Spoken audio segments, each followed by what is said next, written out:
안녕하세요. 문근사입니다. 오늘은 지난번에 이어서 인류 제2부를 시작하겠습니다. 인류가 인위적으로 식량을 생산하는 행동, 즉 야생 동식물을 가축화하거나 작물화하여서 그 가축과 농작물을 먹는 일을 시작한 지는 아직 11,000년도 채 되지 않았습니다. 이 식량 생산이 시작됨으로써 돌에서 쇠를 뽑아내고 그 쇠로 총기를 제작하고 또 이 치명적인 전염병이 발생하게 되는 바탕이 되었습니다.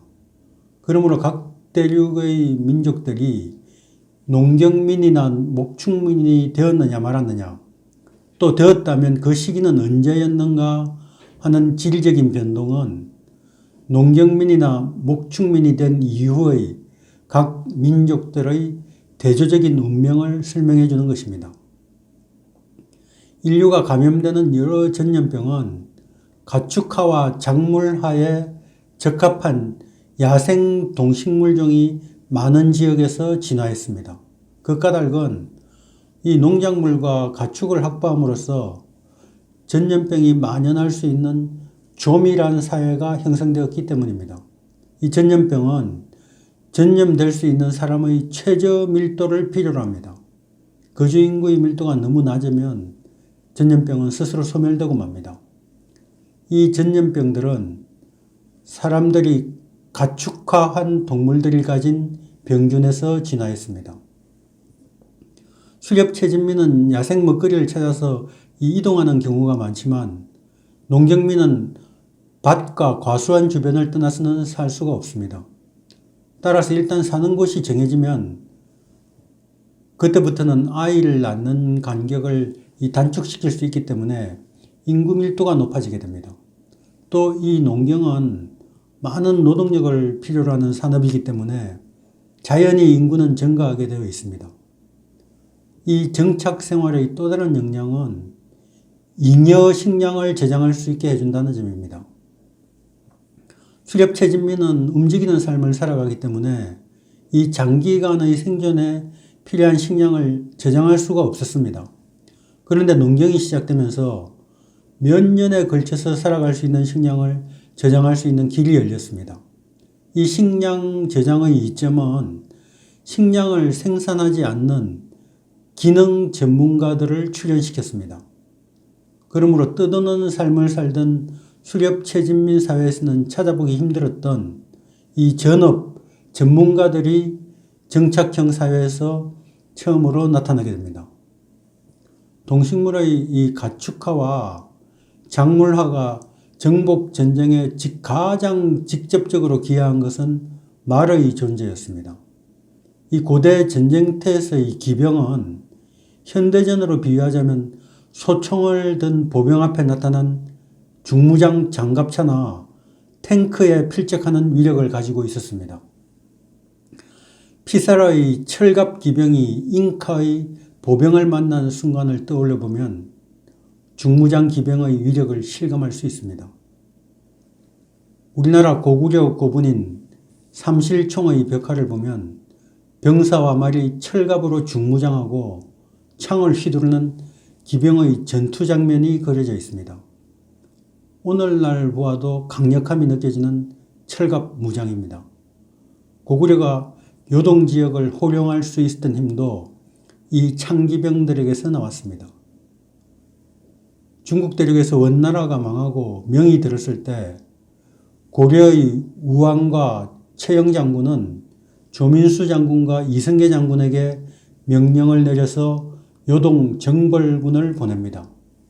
그런데 이 정벌의 역사는 우리가 알다시피 위화도 해군으로 끝이 납니다. 그런데 왜 중국을 상대로 싸우게 될 요동 정벌을 명령했을까요? 이 고려군 지휘부는 요동 정벌에 나서서 명나라 군대와 결전하면 이길 수 있다는 판단이 있었기 때문에 정벌군을 보낸 것입니다. 이 고려의 기병 전력이면 명의 보병점은 쓸어버릴 수 있다는 자신감의 표현이었던 것입니다. 또 임진왜란 당시 신립장군이 탄검대에서 싸울 때에도 왜군 보병점은 조선 기병의 상대가 되지 않는다는 확신이 있었기에 적을 향하여 돌격한 것입니다. 비록 지형이 온통 논밭으로 이루어져 있어서 이 말의 발굽이 진하게 빠지고 또 적들이 사방에 매복하여서 뜻한 대로 되지 않아 패전하였지만 통상의 상황이었다면 조선 기병 앞에서 왜군은 전멸을 면치 못했을 것입니다. 이처럼 중세 전쟁터에서 기병의 위력은 절대적이었습니다.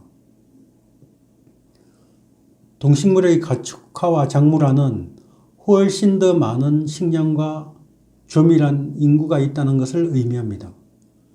그 결과 이 잉여 식량이 생겨났고 또 일부 지역에서는 이 동물을 이용하여서 그와 같은 잉여 식량을 운반할 수 있는 수단이 생겨났습니다. 이 두 가지 요인은 정치적으로 중앙 집권화를 가져왔습니다. 또 사회적으로는 계급을 발생시켰습니다. 이에 따라서 전문가 계급이 등장하고 기술 혁신이 시작되었습니다. 그러므로 가축화와 작물화된 동식물이 있느냐 없느냐의 문제는 유라시아에서 제국과 문자 또 새로 된 무기 등이 제일 먼저 발달했고 다른 대륙에서는 그보다 늦어지거나 끝까지 발달하지 못했던 이유를 설명해주는 궁극적인 원인이 됩니다. 총 이 20만 종의 야생식물 중에서 인간이 먹을 수 있는 것은 수천 종에 불과합니다. 그 중에서 다소나마 현재까지 작물화된 것은 고작 수백 종에 지나지 않습니다. 현대 세계에서 모든 농작물을 통틀어 연평균 총 생산량의 80%를 책임지고 있는 농작물은 겨우 12종에 불과합니다. 그 12종 중에 곡물로는 밀, 옥수수, 벼, 보리, 수수, 이 콩류로는 메주콩, 또 뿌리나 줄기가 덩어리 지는 작물로는 감자, 고구마, 미니오크, 이 설탕 공급원으로는 사탕수수와 사탕무, 또 과일로는 바나나가 있습니다. 현대에 들어와서 이 새로 작물화된 주요 식량 작물은 단 한 종도 없습니다. 이 사실만 봐도 유용한 야생식물은 이미 고대인들이 거의 빠짐없이 살펴보았고 그 중에서 그럴 만한 가치가 있는 것들은 모조리 작물화했다는 것을 알 수 있습니다. 이 벼나 밀과 같은 한 해살이 식물은 1년밖에 못 살기 때문에 이 초본의 크기가 작을 수밖에 없습니다. 줄기가 약한 대신에 이들은 씨앗을 크게 만드는데 많은 에너지를 투자합니다. 그러므로 한 해살이 식물은 이 나무나 관목들처럼 사람들이 먹을 수 없는 목질이나 이 섬유질의 줄기를 만들기 위해서 낭비하는 에너지가 거의 없습니다. 특히 종자가 큰 한 해살일 곡류와 콩류는 인간이 먹을 수가 있습니다. 이 두 가지는 현대의 주요 12종 작물에 6종이나 포함되어 있습니다. 이 동물은 모두 기원전 8000년에서 2500년 사이에 가축화되었습니다.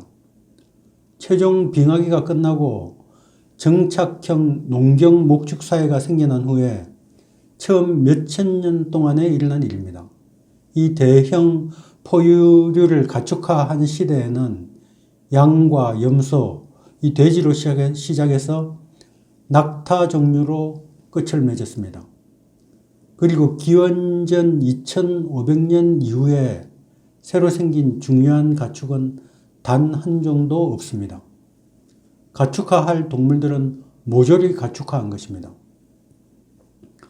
어떤 동물이 이 식물이나 다른 동물을 먹을 때 그 먹이가 가진 생물 자원의 소비자의 생물 자원으로 환원되는 효율은 대개 10% 수준에 불과합니다. 바꿔 말해서 체중 450kg의 소를 키우려면 옥수수 4.5톤이 필요합니다. 더구나 체중 450kg의 육식동물을 키우기 위해서는 옥수수 45톤을 먹고 자란 초식동물의 고기 4.5톤을 먹여야 합니다. 이렇게 근본적인 비효율성 때문에 육식성 포유류는 단 한 종도 식용으로 가축화되지 못했습니다. 이 육식성 동물이 고기가 너무 질기거나 맛이 없어서가 아닙니다. 이 먹어보지는 못했지만 사자고기로 만든 햄버거는 상당히 맛있다고 합니다. 우리는 육식성인 참치나 상어와 같은 물고기는 많이 먹고 있습니다. 또 가축은 이 빨리 성장해야만 사육할 가치가 있습니다. 고릴라와 코끼리는 기특할 정도로 먹이를 가리지를 않습니다. 또 덩치가 커서 많은 고기를 얻을 수 있는데도 가축이 되지 못했습니다. 이 고릴라나 코끼리는 다 자랄 때까지 장장 15년 동안을 묵묵히 기다려야 합니다. 그럴 수 있는 목장주는 없습니다. 현재 동남아시아에서 사육되는 코끼리들도 이 새끼를 낳게 해서 키우는 것보다는 야생 상태에서 사로잡아서 길들이는 편이 훨씬 싸게 먹힌다고 합니다. 이 같은 위도성의 동서로 쭉 늘어서 있는 지역들은 낮의 길이도 똑같고 계절의 변화도 똑같습니다. 그리하고 일치하는 정도는 좀 덜하지만은 질병이나 또 기온과 강우량의 추이나 생식지나 생물의 궁계 등도 서로 비슷한 경향이 있습니다. 식물이 싹이 트는 것과 성장, 이 질병에 대한 저항력 등은 바로 기후의 특성에 적응해야 가능합니다. 이 각각의 식물들은 자기가 처한 환경 속에서 진화되었습니다. 그러므로 자신이 속한 환경에서 발생하는 이 여러 가지 계절적인 신호에 반응하도록 자연 선택을 통해서 프로그램이 입력되어 있습니다.